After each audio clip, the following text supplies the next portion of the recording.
Yaşayış devam ediyor demek varlar. Dünyanın öyle şeyle kurup durdu. Biri geliyor, biri geçiyor. Şey diyorum, yine şu günler devam ediyor. Yani iflesek iflemesek, dine kovuluklara adam bakar karası, yaşın olsun kalkancağının yaşıtının hürmetini. Arzu ediptir. Ya hem arzu.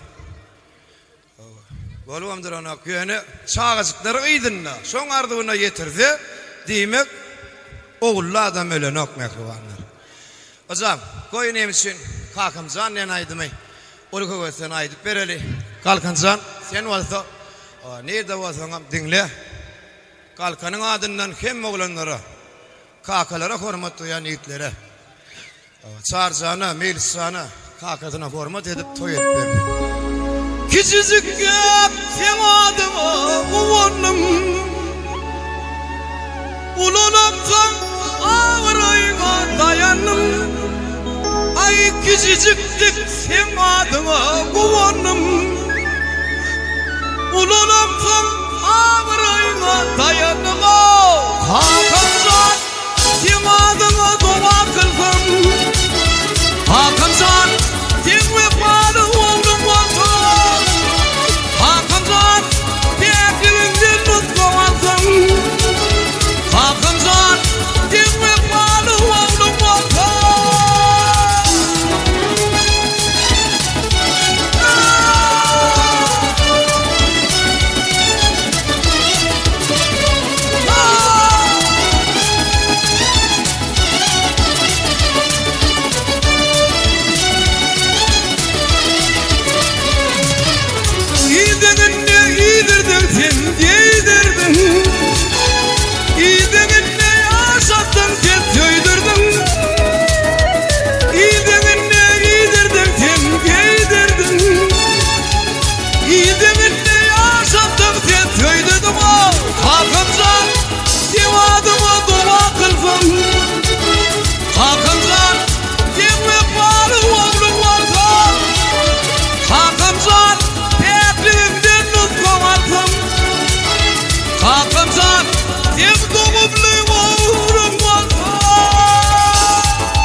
Küçücüktüm tim adıma uvanım.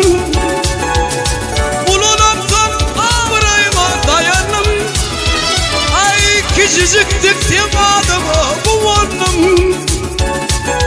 Ululamsam ağrıyma dayanım. Hakancan tim adıma dua kılsın. Hakancan tim vefalı oğlum olsun. Hakancan bekliğinden tutmamasın. Hakancan kim doğumlu oğlum olsun. Hey Cimza Melisa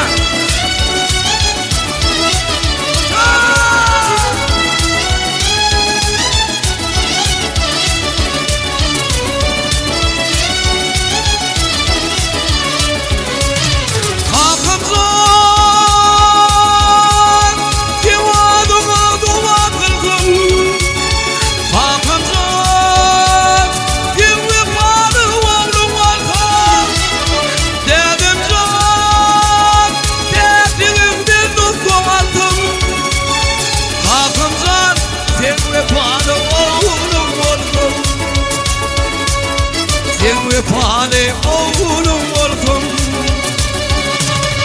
Hakancan. Yine dostlar. Hakancan. İmcan. Can sağ ol.